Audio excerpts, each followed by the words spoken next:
बच्चों हमारा पहला क्वेश्चन है, कह दर्शाइए कि किसी धनात्मक पूर्णांक का वर्ग किसी पूर्णांक q के लिए 5q+2 या 5q+3 के रूप का नहीं हो सकता। या किसी धनात्मक पूर्णांक का वर्ग 5q+2 या 5q+3 के रूप का नहीं हो सकता, ये बात हमें शो करना है। ऐसे क्वेश्चन जनरली हमारे एग्जाम में पूछे जाते हैं, तो हम क्या सोचना शुरू करें इस क्वेश्चन में। तो हमने अभी पढ़ा है यूक्लिड विभाजन प्रमेयिका में, उसमें हमको बताया गया था कि यहाँ पे जो क्वेश्चन है, पहले देखो, कह रहा दर्शाइए कि किसी धनात्मक, यहाँ पे संख्या है, संख्या छूट गया है, धनात्मक संख्या या पूर्णांक, संख्या में जो संख्या हमारी वो पूर्णांक है, धनात्मक पूर्णांक का वर्ग किसी पूर्णांक q के लिए 5q+2 या 5q+3 के रूप का नहीं हो सकता। तो अब ऐसे क्वेश्चंस में हम सबसे पहले क्या करते हैं, लेट कर लेते हैं, मान लेते हैं धनात्मक पूर्णांक कोई है। तो माना कोई धनात्मक पूर्णांक, माना x हमारा कोई धनात्मक पूर्णांक, हमने x ले लिया, x कोई धनात्मक पूर्णांक है। बच्चों जब x कोई धनात्मक पूर्णांक है तो x की जो वैल्यू होगी, ऑब्वियस है कि x की वैल्यू हमारी 0 से बड़ी होगी।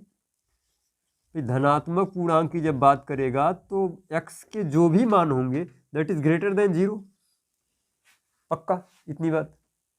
अब x की वैल्यू 0 से बड़ी हो गई, और अपने एल्गोरिदम के द्वारा हम जानते हैं कि जो x की वैल्यू होगी, अब देखो यहाँ पे एक बात और हमें समझना है कि x की वैल्यू हमें मिल गई, एक संख्या हमें मिल गई, दूसरी संख्या हमें b क्या होगी, b क्या ले लें हम, तो b में हम एक बात जानते हैं कि x इज इक्वल टू क्या होगा, 5 इंटू यहाँ पे q लाना है। तो जो हम वैसे तो जानते हैं कि जो हमारा a होता है, a is equal to BQ+R, लेकिन यहाँ पे q नहीं लेंगे इस बार, क्योंकि हमें जो कांस्टेंट लाना है वो भी q के फॉर्म में लेके आना है। तो हम कोई दूसरा कांस्टेंट ले लेते हैं, हमने m ले लिया, हमने कहा 5m+R। यहाँ पे जो b की वैल्यू आई बेटा ये 5 आ गई, क्योंकि हमें इस फॉर्म में दिया था उसने कि 5q+2 के रूप का, तो हमने कह दिया भाई 5m ले लिया, हमने x वो धनात्मक पूर्णांक ले लिया, b की वैल्यू 5 ले लिया। तो अगर b की वैल्यू 5 है तो अब यहाँ से एक बात हम जज कर पाते हैं कि जो r होता है इज लेस देन b और greater than r equal to 0। r की वैल्यू b से छोटी होती है, 0 या 0 से बड़ी हो सकती है।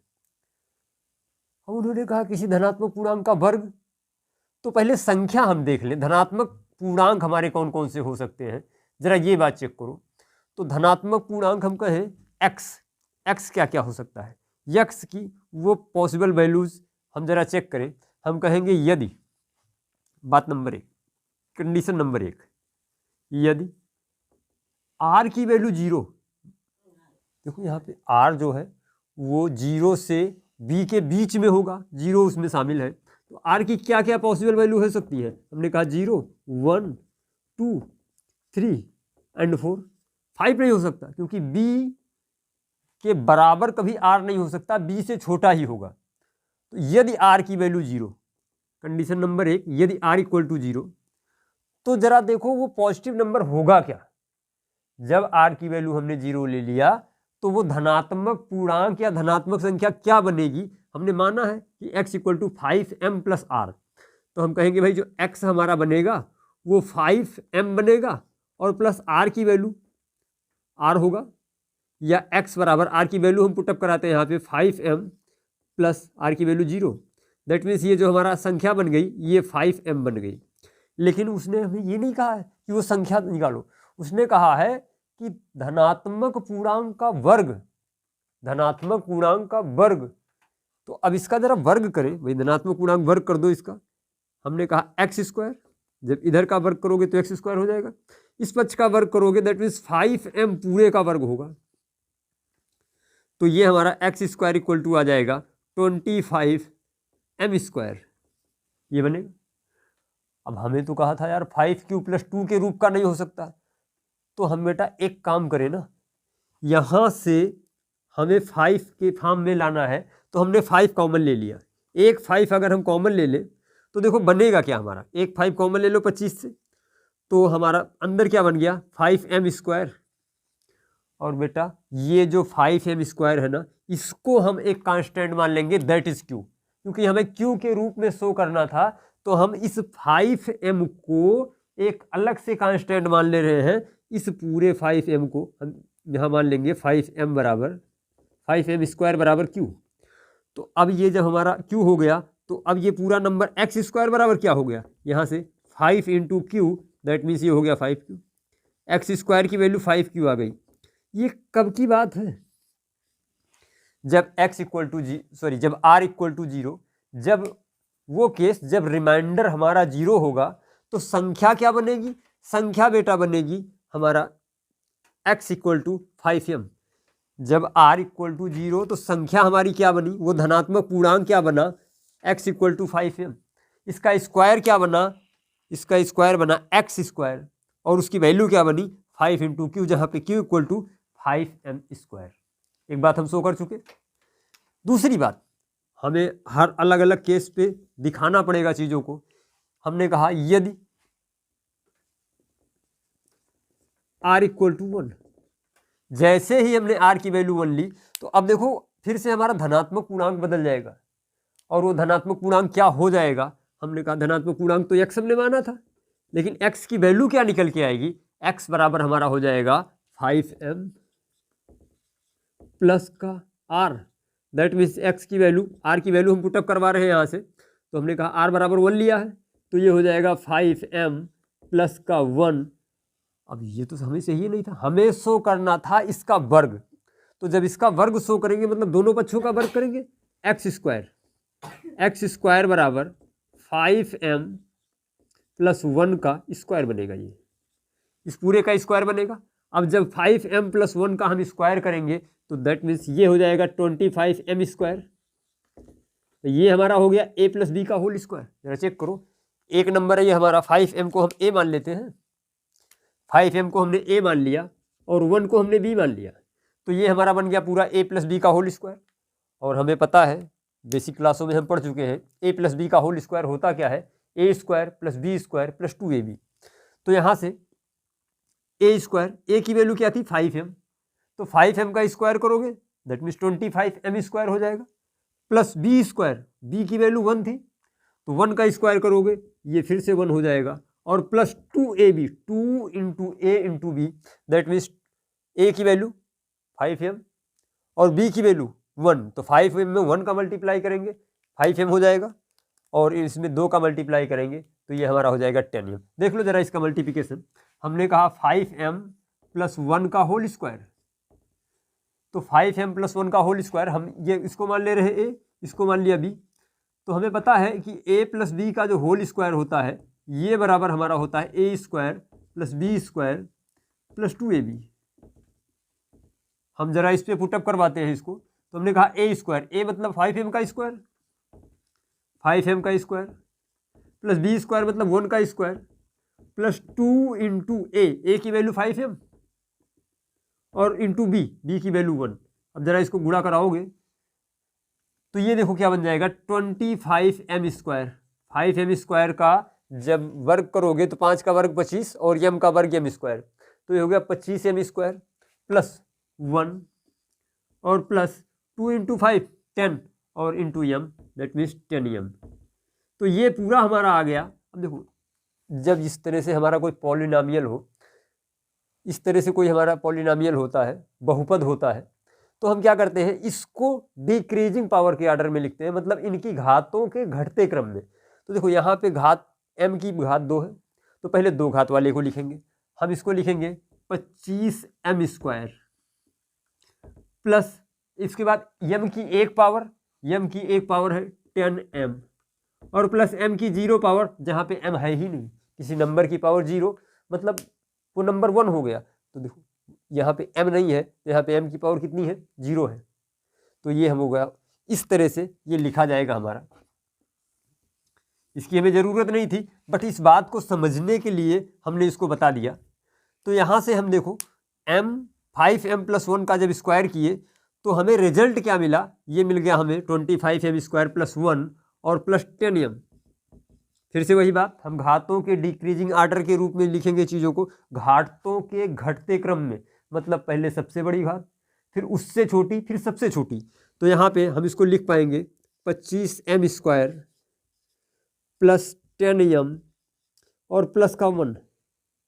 अब बेटा एक बात जरा चेक करना, इस दोनों में 25m² प्लस 10m में एक बात कॉमन है। क्या? हमें 5 का फॉर्म बनाना था। हमारे दिमाग में ये बात चल रही है कि यार 5 का फॉर्म बनाना है, और यहाँ पे तो 25 समथिंग आते जा रहा है, तो हम यहाँ पे 5 कॉमन ले सकते हैं। और जैसे ही 5 कॉमन लोगे इन दोनों में 5 हमने कॉमन लिया, तो ये बन जाएगा भाई 25 में 5 कॉमन ले लोगे, 5 बचेगा, 5 और m² प्लस 10m से 5 कॉमन ले लोगे तो ये 10 में 5 कॉमन चला जाएगा, 2 बचेगा, तो ये हो जाएगा 2m और प्लस का 1 को अलग कर दिया हमने। क्योंकि यहाँ से हम कॉमन नहीं ले सकते थे ना, इसीलिए हमने अलग कर दिया इसको। अब देखो ये हमारा 5 इंटू समथिंग का फॉर्म आ गया और प्लस 1 आ गया। अब बेटा जो ये m जो समथिंग है ना 5 के साथ, इसको हम कोई कांस्टेंट मान लेते हैं, और जिस कांस्टेंट की हमें रिक्वायरमेंट थी हमने इसको क्यों बोल दिया। हमने कहा कि अब यहाँ पे नीचे हम लिख देंगे या यहाँ पे सामने हम लिख देंगे कि 5m² और प्लस 2m बराबर q। अब अगर ऐसा है तो देखो ये 5 और इसकी जगह पे, इस पूरे की जगह पे q आ गया, ये हो गया q और प्लस का 1, मतलब ये जो हमारा फॉर्म बना 5q प्लस 1 का बन गया। ये बात समझ में आ गई। अब ये कौन सी बात पे बना था? ये बना हमारा जब r की वैल्यू हमने 1 ले ली। ऐसे ही नेक्स्ट केस हम करेंगे जब r बराबर 2। बेटा जब r बराबर 2 लोगे तो फिर से देखो वो नंबर हमारा क्या बनेगा। अब यहाँ पे हमें जितनी बार ये लिखा है रिमाइंडर, उतनी बार हमें चीज़ों को चेक करना पड़ेगा, इसके अलावा दूसरा कोई रास्ता हमारे पास नहीं है। मतलब क्वेश्चन थोड़ा सा बड़ा है, बट एक बार क्वेश्चन भले से बड़ा है, लेकिन एक बार बस हमें पैटर्न समझ में आ जाएगा तो क्वेश्चन निकालने में टाइम नहीं लगेगा। बस ये पैटर्न हमें समझना है कि ये r की वैल्यू 1 पे एक बार चेक करेंगे, r की वैल्यू 0 पे चेक करेंगे, तो अब r की वैल्यू 2 पे भी हम बड़े आराम से चेक कर सकते हैं। r की वैल्यू जैसे ही हमने 2 डाला, हमने कहा भाई देखो जो हमारा नंबर था, जो हमारा धन पूर्णांक था, वो हमारा क्या था x, और ये बराबर था क्या, ये बराबर था 5m प्लस r के रूप का, और r की वैल्यू हमें इस बार मिल गई 2। तो हमने कहा अब की बार जो x की वैल्यू होगी, जब r बराबर 2 होगा तो x की क्या क्या वैल्यू हो सकती है। x की वैल्यू क्या होगी, ये हो जाएगा 5m प्लस का 2। लेकिन हमें ये तो चाहिए नहीं था, हमें दिखाना था इसका स्क्वायर।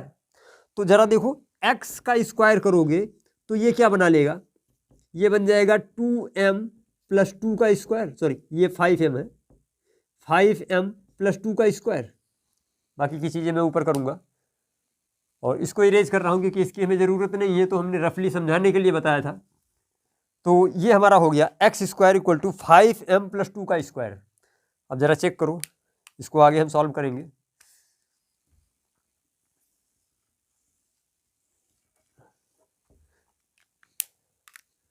तो ज़रा 5m प्लस 2 का होल स्क्वायर करोगे तो यहाँ फिर से वही लग जाएगा फॉर्म a प्लस बी का होल स्क्वायर।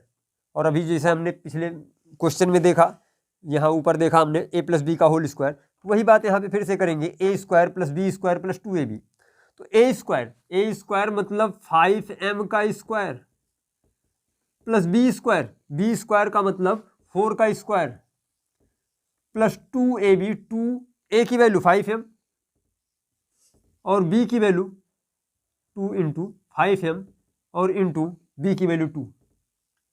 अब बेटा इसको जब गुणा कराओगे तो ये हमारा बन जाएगा 25m² प्लस 16 ये बन जाएगा, और प्लस ये देखो 2 into 5 into 2, that means 5 into 2 10 और 10 इंटू 2 दैट मीन्स 20। तो ये हो गया 20m। यहाँ तक की बात क्लियर। इसको जो हमने 5m प्लस 2 का स्क्वायर किया तो ये हमारा क्या बन गया, सॉरी यहाँ पे कुछ गलत हो रहा है, ये बेटा 2 का स्क्वायर होगा, ये 2 का स्क्वायर होगा, दैट मीन्स ये 4 बनेगा, भाई यहाँ 5m + 2 का स्क्वायर होगा तो a स्क्वायर मतलब 5m का स्क्वायर, b स्क्वायर मतलब 2 का स्क्वायर दैट मीन्स 4 आ जाएगा, और +2 × 5 × 2 दैट मीन्स 20 हो जाएगा।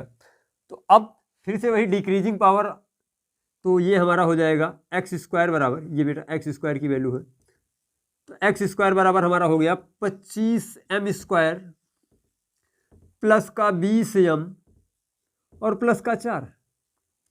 और देखो फिर से यहाँ पे हमें 5 कॉमन मिल रहा है, 5 कॉमन मिल रहा है, हमने 5 को कॉमन ले लिया, हमने कहा एक्स स्क्वायर बराबर फिर से क्या आ जाएगा, 5 यहाँ से कॉमन लिया, और 5 कॉमन लेने का मतलब इसमें भी 5 का भाग करोगे, इसमें भी 5 का भाग करोगे, तो हमने कहा 5 × 25 5m स्क्वायर प्लस 20m मतलब 4m। और बेटा जिनको कॉमन लेना नहीं पता है वो एक वीडियो में हम अलग से बताएंगे इन चीज़ों को, बेसिक मैथमेटिक्स का एक वीडियो बनाएंगे जिसमें उसमें जाके चेक कर लेना कि हम कैसे चीज़ों को कॉमन लेते हैं। तो ये सब छोटी बातें यहाँ पे नहीं बताई जा सकती क्योंकि ये बोर्ड लेवल की तैयारी चल रही है, टाइम अपने पास बहुत कम है और क्वेश्चन अपने पास बहुत ज़्यादा करने के लिए है। मैं बेसिक को समझाते हुए चीज़ों को कराऊंगा, बट अब कॉमन लेना या भाग करना गुणा करना ये सिखाऊं ये पॉसिबल नहीं है, तो वो अलग से वीडियो में बनाऊंगा, उस वीडियो में जाके चेक कर लेना कि हम चीज़ों को कॉमन कैसे लेते हैं, वहाँ पे बताऊंगा मैं। तो हमने कहा भाई यहाँ से हम 5m स्क्वायर प्लस 4m ये हमें मिल गया क्योंकि इन्हीं दोनों संख्याओं से हमें 5 कॉमन मिल रहा था। 4 हमारा अलग था तो 4 को हमने अलग ही रखा, 4 हमारा अलग हो गया। अब फिर से बेटा देखो ये जो नंबर इस बार इस ब्रैकेट में है ना, इस बार इसको क्यों मानेंगे, अब मान लेंगे क्यों, हम लिख देंगे नीचे माना 5m square plus 4m equals Q. तो अब ये हमारा अगर क्यू हो गया तो अब ये नंबर बचा क्या, 5 × क्यू, दैट मीन्स ये हमारा एक्स स्क्वायर की वैल्यू हो गई 5q और प्लस का 4। हमें क्या क्या नंबर मिल गया, हमें मिल गया एक बार X square equal to 5q, X square equal to 5q, ये एक्स स्क्वायर की वैल्यू है, X square equal to 5q + 1, और फिर से हमें मिल गया X square equal to 5q plus का 4। हमारे पास r की कौन कौन सी वैल्यू हम ले चुके, r की वैल्यू 0 ले लिया, 1 ले लिया और 2 ले लिया। r बराबर जरा 3 पे चेक करो, r बराबर 3, जब r की वैल्यू 3 लोगे तो जरा देखो क्या बनने वाला है। r बराबर 3 लोगे तो हमारा जो धन पूर्णांक बनेगा वो क्या बनेगा, वो बनेगा हमारा x equals 5m plus r। अब r बराबर 3 ले लिया हमने इस बार, तो x बराबर ये हो जाएगा 5m प्लस का 3। और हमें कहा था कि धन पूर्णांक का वर्ग तो मतलब एक्स स्क्वायर, हमें तो निकालना था एक्स स्क्वायर किस फॉर्म का होगा, तो एक्स स्क्वायर बराबर इसका भी स्क्वायर करना पड़ेगा हमें, हमने कह दिया 5m प्लस 3 पूरे का होल स्क्वायर, और ये अलग से है, ये इसके साथ है। अब हम इसको नीचे लिखेंगे, ये वाली चीज़ इसके साथ जाएगी, यहाँ पे हमने लाइन ड्रा कर रखी है। तो हमने कहा भाई देखो इसका स्क्वायर करोगे तो a + b का होल स्क्वायर, जहाँ पे ये हमारा a बनेगा और ये हमारा b बनेगा। अब हमने कहा 5m प्लस 3 का होल स्क्वायर मतलब 5m का होल स्क्वायर प्लस 3 का होल स्क्वायर और प्लस 2 × 5m × 3। अब इसको जो हम सॉल्व करेंगे, ये हमारे एक्स स्क्वायर की वैल्यू है, एक्स स्क्वायर बराबर क्या हो जाएगा 25m स्क्वायर प्लस 9 और प्लस 2 × 5 × 3, 2 × 5 दैट मीन्स 10 और 10 × 3 30, तो ये हो गया हमारा 30m। इतनी बात क्लियर है। अब फिर से वही डिक्रीजिंग ऑर्डर ऑफ पावर लिखेंगे, मतलब घातों का घटता क्रम। जब कोई ऐसा पॉलिनोमियल हमको मिलता है तो हम या तो घातों के घटते क्रम में चीज़ों को लिखते हैं या तो घातों के बढ़ते क्रम में चीज़ों को लिखते हैं। तो हमने इसको लिखा एक्स स्क्वायर बराबर घातों के घटते क्रम में 25m स्क्वायर, पहले 2 घात वाला, उसके बाद फिर हमने 30m 1 घात वाला और प्लस का 9। बेटा यहाँ पे थोड़ा सा हमें अलर्ट होना पड़ेगा कि ये 9 आया हमारा, देखो ये 9 आया। एक बात थोड़ा सा यहाँ पे सोचना पड़ता है, हम अभी तो बच्चों को जनरली रटा दिया जाता है, लेकिन यहाँ रटाने वाला हम काम करना नहीं चाह रहे हैं। सोच रहे इसको बताओ ये बेसिक, ये 9 नहीं हो सकता। क्यों 9 नहीं हो सकता, क्योंकि जो हमने फॉर्म लिया है वो 5m का है और हमने कहा कि जो r की वैल्यू है वो 0, 1, 2, 3, 4 हो सकती है। अगर बेटा हम यहाँ से 5 कॉमन ले लेते, कुछ भी आ जाता, 5 कॉमन लेने के बाद कुछ भी आ जाता, हम थोड़ा सा समझाने के लिए बात करें यहाँ पे, अलग से हम अभी इसको इरेज कर देंगे। हमने कहा अगर यहाँ से हम 5 कॉमन ले लेते तो ये हमारा 5 कॉमन लेके ये आ जाता 5m² और -6m और प्लस का 9, और इसको हम क्यों मान लेते तो हम कह देते 5q + 9 के फॉर्म का आ गया बेटा। लेकिन हमने यहाँ पे b बराबर 5 माना था, तो ये r की वैल्यू 9 कैसे आ गई? हमने कहा था r की वैल्यू तो 4 से बड़ी हो नहीं सकती। तो इसलिए ये गलती कभी मत करना। ये चीज़ हमें ऐसे डायरेक्ट बता दी जाती है कि 9 को तोड़ दो, बट 9 को क्यों तोड़ ले भाई? हमारी नहीं मर्जी है तोड़ने की, हम नहीं तोड़ेंगे बेटा। 9 को हमें इसीलिए तोड़ना पड़ता है क्योंकि जो रिमाइंडर की वैल्यू है वो कभी 5 से बड़ी नहीं हो सकती। ये 5 क्यों है? मतलब यहाँ पे b की वैल्यू 5 है। देखो यहाँ पे हमने लिखा था कि b की वैल्यू हमारी क्या थी? b की वैल्यू हमारी क्या थी? 5 आई थी। r की वैल्यू हमारी b की वैल्यू 5 है तो r की वैल्यू 0 से लेके 5 के बीच में होगी। तो यहाँ पे तो अगर हम ऐसा करेंगे तो हमारी r की वैल्यू तो 9 हो जाएगी, जो कि गलत हो जाएगा। तो हम ऐसे केस में क्या करते हैं कि हम इस जो लास्ट में 9 है इसको 5 के फॉर्म में तोड़ देंगे ताकि कुछ पार्ट इसके साथ चला जाए और बाकी कम से कम 5 से छोटा एक पार्ट बच जाए। तो हमने किसको तोड़ लिया? x² बराबर 25m² -30m + 5 और प्लस का 4। बेटा इसलिए तोड़ते हैं ताकि ये जो हमारी r की वैल्यू है ये ग्रेटर देन 5 ना हो जाए। हम इसलिए नहीं तोड़ते सेट करने के लिए नहीं, हम सेट करने के लिए नहीं, हमें तोड़ना मजबूरी है क्योंकि r की वैल्यू हमारी कभी भी 5 से बड़ी नहीं होती क्योंकि b की वैल्यू 5 है। और यहाँ पे अगर हम इस तरह से करते तो r की वैल्यू हमारी 9 आ जाती, जो कि क्वेश्चन को गलत कर देता। तो अब यहाँ से हम 5 कॉमन ले लेंगे। अब यहाँ से 5 कॉमन लेने के बाद हमारा बचा क्या? ये बच गया 5m² माइनस का 6m और प्लस का 1, ये इसके साथ चला गया। इतने से हमने 5 कॉमन ले लिया और प्लस का 4 ये हमारा अलग बच गया। अब बेटा इस बार हमने ना इसको क्यू मान लिया, इसको अलग से लिख लेना, ये बराबर क्यू। तो x² बराबर हमारा क्या आ गया? ये आ गया 5q प्लस का 4। ये थोड़ा ढंग से लिख लेना, ये आ गया 5q प्लस का 4। ये हमारे x² की वैल्यू आ गई। ये कब आई? r इक्वल टू कितने? 3 पे। अब इसको हम हटा रहे हैं और लास्ट जो हमारा बचा है that is r equal to 4। तो बच्चा कहेगा सर इतना लंबा करना पड़ेगा? बेटा लंबा कुछ भी नहीं है। अब चूंकि क्वेश्चन की रिक्वायरमेंट है तो हमें तो करना ही पड़ेगा, बट लंबा कुछ भी नहीं है। बस एक बार हमें स्टेप समझ में आ जाए हमें करना क्या है। r इक्वल्स 4, r इक्वल्स जैसे ही 4 करोगे क्या बनेगा? ये r इक्वल्स 4 करने पे ये बनेगा क्या?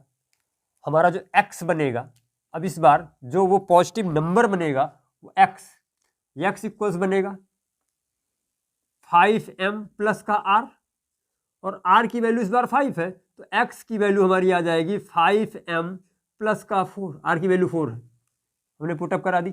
लेकिन हमें ये मान तो पूछा नहीं था, उसने कहा था पॉजिटिव संख्या का स्क्वायर। तो जरा स्क्वायर करो, x का स्क्वायर ये बराबर हो जाएगा 5m प्लस 4 का स्क्वायर। और यहां से हम फिर से इसको a मान लिए और इसको b मान लिए, तो ये हमारा हो गया a प्लस बी का होल स्क्वायर।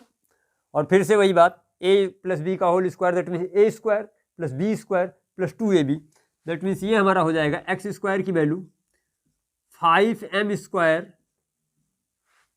प्लस 4 का स्क्वायर, और जगह इधर है नहीं हमारे पास, मैं यहाँ लिख दे रहा हूँ 2 इंटू 5m और इंटू 4। अब ये हमारा बन के आएगा x² equal to 25m² plus 16 और प्लस 5 2 जा 10 इंटू 4 दैट मीन्स 40m। फिर से हम घातों को डिक्रीजिंग आर्डर में लिखेंगे चीज़ों को, तो हमने कहा ये हमारा हो गया x² equals 25m² plus 40m और प्लस का 16। फिर से वही बात बेटा, ये 16 हो गया, ये 16 हो गया, हमें 16 नहीं चाहिए, हमें तो चाहिए था वो नंबर जो कि हमारा R 5 से छोटा है, लेकिन ये तो बहुत बड़ा आने जा रहा है। तो हम क्या करेंगे, इसको तोड़ लेंगे, और इसको तोड़ेंगे किस में, 15 + 1 में तोड़ लिया। क्यों? क्योंकि 1 15 हमारा इसके साथ चला गया और 1 हमारा बच जाएगा। तो हमने कहा भाई इसको तोड़ दो। ये इस लाइन को मैं थोड़ा अंदर कर दे रहा हूँ क्योंकि इधर जगह है हमारे पास और इधर जगह नहीं मिल रही है।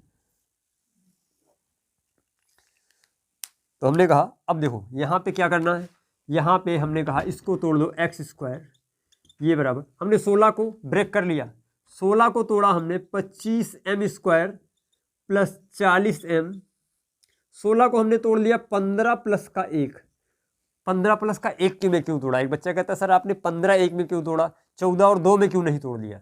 तो बेटा हमने 15 1 में इसलिए तोड़ा क्योंकि ये 15 इसके साथ कॉमन मिलके बाहर आ जाएगा, तो हम यहाँ से 5 कॉमन ले लेंगे। इस पूरी नंबर में, इस पूरे नंबर में हमें 5 कॉमन मिल रहा था, तो हमने 5 कॉमन ले लिया। हमने कहा x² बराबर 5 यहाँ से कॉमन ले लो, और जैसे ही 5 कॉमन लोगे ये हमारा बन जाएगा 5m² + 8m और प्लस का 3 प्लस अलग से 1, ये हमारा 1 उसको सेपरेट रखेंगे क्योंकि वो सेपरेट है, इसका पार्ट नहीं है, कॉमन नहीं आ सकता वो। तो अब देखो फिर से हम जो इतना पार्ट था, इतना पार्ट, इसको क्यों मानेंगे? तो हमने मान लिया, माना 5m² + 8m और प्लस का 3 = q। तो अगर ये q है तो अब देखो हम इसको लिख सकते हैं x² =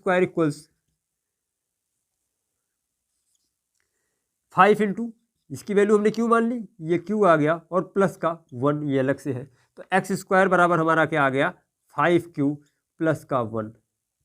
ये हमारा लास्ट था, r की वैल्यू 4 थी, ये हमारा आ गया। अब बच्चा कह रहा सर इतना बड़ा क्वेश्चन, दिमाग पंचर हो जाएगा। बेटा दिमाग पंचर नहीं होगा, एक बार स्टेप समझ लो, कोई दिमाग नहीं पंचर होगा, और बिना स्टेप समझे तो ये पॉसिबल नहीं है, क्योंकि ये 3 नंबर 4 नंबर में क्वेश्चन आएगा तो इतने आसानी से 4 नंबर मिलने वाला है नहीं, थोड़ा सा काम तो करना पड़ेगा हमें। क्वेश्चन में दम कोई नहीं है, बेसिक इसका बहुत ही वीक है, मतलब ऐसे ही हलवा टाइप का क्वेश्चन है, बस थोड़ा सा एक बार समझना चीज़ को, एक बार फिर से पूरी बात समझ लो। हमसे कहा गया कि दर्शाइए किसी धनात्मक संख्या या धनात्मक पूर्णांक, हम पूर्णांक लिख दे रहे हैं, किसी धनात्मक पूर्णांक का वर्ग किसी पूर्णांक q के लिए 5q + 2 या 5q + 3 के रूप का होता है। वो कहा धनात्मक पूर्णांक का वर्ग 5q + 2 या 5q + 3 के रूप का नहीं हो सकता। तो भाई नहीं हो सकता तो मतलब क्या क्या हो सकता है, हमें ये दिखाना पड़ेगा। तो अब हमने कहा मान लिया यार कोई धनात्मक पूर्णांक हमारे पास x है, अगर धनात्मक हो तो x की वैल्यू > 0 होगी। अब जो हमें फॉर्म दिया है वो 5q + 2 या 5q + 3 के रूप का नहीं हो सकता, तो हो क्या सकता है? हम मान लिए कि भाई x की वैल्यू 5m + r के फॉर्म की है। अब 5m + r के फॉर्म की है, यहाँ से हमको एक बात मिल गई कि जो 5 है ये हमारा b हो गया, क्योंकि हम लोगों ने पढ़ा है कि a = bq + का r, a = होता है bq + का r, मतलब कहीं दो नंबर्स को हम बड़े नंबर को छोटे नंबर के इस तरह से फॉर्म में लिख सकते हैं। तो हमने कहा भाई b की वैल्यू हमारी 5 आ गई और q की वैल्यू अभी हमने अलग कांस्टेंट मान रखा क्योंकि हमें q में शो करना था। हमने काम शुरू किया, जैसे ही b की वैल्यू हमको 5 मिली, हमने कहा जो r की वैल्यू है वो b से छोटी होगी और 0 से बड़ी होगी या 0 हो सकती है। तो हमने कहा r की वैल्यू 0 भी हो सकती है, 1 2 3 4 हो सकती है। हमने चेक किया अलग अलग r की वैल्यू पे, पहले r की वैल्यू 0 रखा, तो हमने कहा पूर्णांक हमारा क्या मिला, हमने कहा जो हमने संख्या मानी थी वो 5m + r मानी थी, r की वैल्यू 0 रखा तो संख्या हमारी मिल गई 5m + 0 दैट मीन्स 5m। लेकिन ये हमारी रिक्वायरमेंट तो थी नहीं, उसने कहा था कि धनात्मक पूर्णांक का वर्ग, तो हमने वर्ग किया इसका, हमने कहा भाई x का स्क्वायर कर दो, ये x² बराबर 5m का स्क्वायर दैट मीन्स 25m², और इससे हमने 5 कॉमन ले लिया और ये बच गया 5m²। 5m² को हमने q मान लिया और हमने कहा भाई जो हमारा x² है वो 5 × q के फॉर्म का आ गया, तो 5q फॉर्म का आ गया, इस फॉर्म का हो गया। जब अगली बार हमने r इक्वल्स 1 माना तो जो हमारी धनात्मक संख्या निकली वो 5m plus r, that means r की जगह पे 1 रख दिया, 5m प्लस 1 निकल गई। ये तो संख्या मिली, वो धनात्मक पूर्णांक मिला, लेकिन हमारी रिक्वायरमेंट ये नहीं थी। उसने कहा था धनात्मक पूर्णांक का वर्ग किस फॉर्म का होगा, तो हमने भाई धनात्मक पूर्णांक का वर्ग कर डाला। हमने कहा देखो एक्स स्क्वायर, इस पूरी नंबर का स्क्वायर, क्योंकि x बराबर था 5m प्लस 1 के, तो एक्स स्क्वायर बराबर होगा, दोनों पक्षों का वर्ग करना पड़ेगा।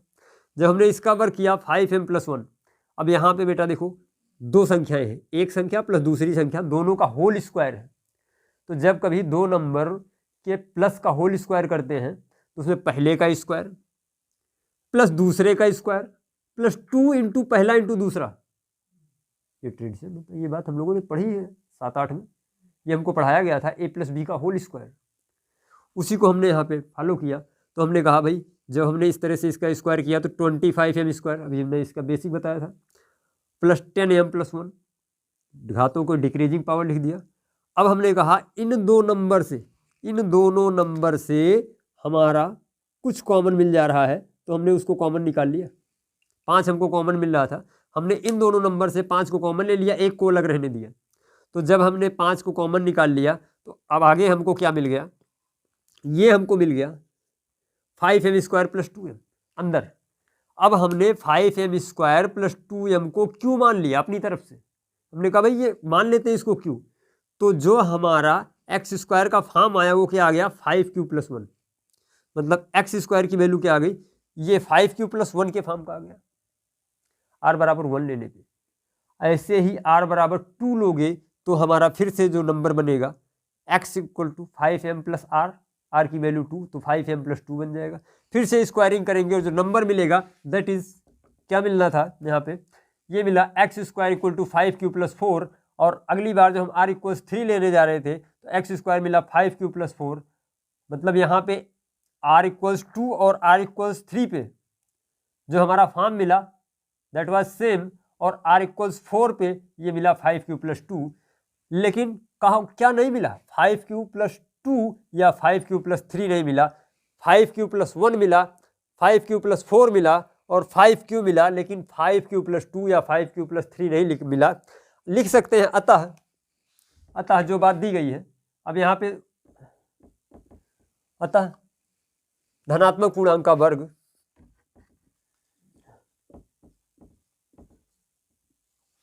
धनात्मक पूर्णांक का वर्ग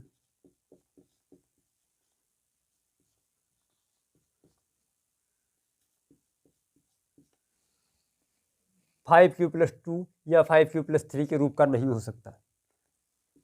5q प्लस 2 या 5q प्लस 3 के रूप का नहीं हो सकता।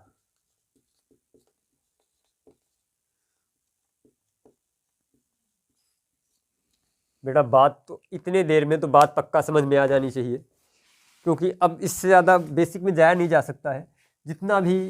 अब चूंकि कल हमने इसका बेसिक पूरा पढ़ा दिया था, इसको जितना भी सरल ढंग से बताया जा सकता था मैंने पूरा प्रयास किया बताने का। अब थोड़ा सा अगर बात नहीं समझ में आए तो वीडियो को बैक करके फिर से चेक कर लो, क्योंकि ये क्वेश्चन आना है पक्का, इसमें दो राय नहीं है कि ये क्वेश्चन आएगा, और आएगा तो 3 या 4 नंबर में आएगा। तो 3-4 नंबर में इतना छोटा सा क्वेश्चन तो देगा नहीं, मतलब कुछ ना कुछ तो एग्जामिनर काम कराएगा। तो ये क्वेश्चन नोट कर लो या स्क्रीनशॉट ले लो, और ऐसे क्वेश्चन की प्रैक्टिस जरूर करके जाना, क्योंकि ऐसे क्वेश्चन 100% आएंगे।